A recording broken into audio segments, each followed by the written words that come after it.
Bonjour et bienvenue dans cette vidéo dans laquelle nous allons rappeler le vocabulaire sur les statistiques. Alors les statistiques, tout commence par une enquête qui va être basée sur l'observation d'une certaine population. Alors cette population peut être par exemple une classe de 3e ou tous les élèves du collège. On va étudier la répartition d'un caractère au sein de cette population. Un caractère peut être de deux types, soit un caractère qualitatif comme la couleur des cheveux, le loisir préféré, ou un caractère quantitatif comme les notes obtenues au dernier contrôle, la taille, l'âge ou la pointure.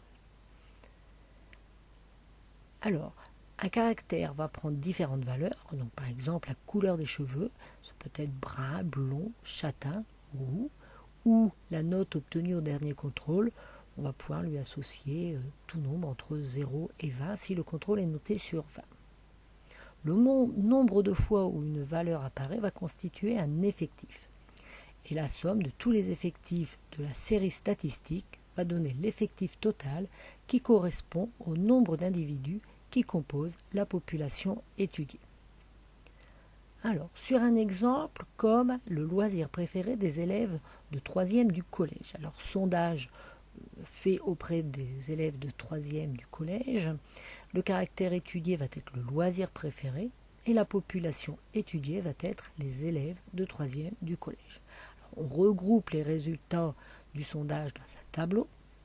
Lecture, musique, jeux vidéo, sport, film, promenade constituent les valeurs de la série et associés chacun à leur effectif. Et si on additionne les 6 effectifs de la série, puisqu'il y a 6 valeurs dans la série, on obtient 35 qui correspond à l'effectif total, qui correspond en fait au nombre d'élèves de 3e qui ont répondu au sondage. Dans certains cas, il va y avoir tellement de valeurs qu'on est obligé de regrouper les valeurs par classe. Alors, on va faire ça sur un exemple, ce sera plus simple. La taille en centimètres des élèves de 3e du collège. Donc, sondage fait auprès de ces mêmes élèves de 3e que l'enquête précédente.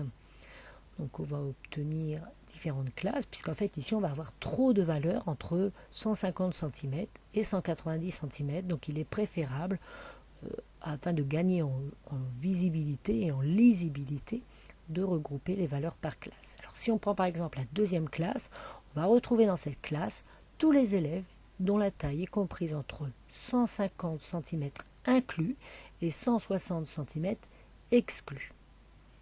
Donc les classes vont regrouper ainsi plusieurs valeurs. On va avoir les élèves qui mesurent 155 cm, 156, 157, 158, 159 cm dans cette classe-là.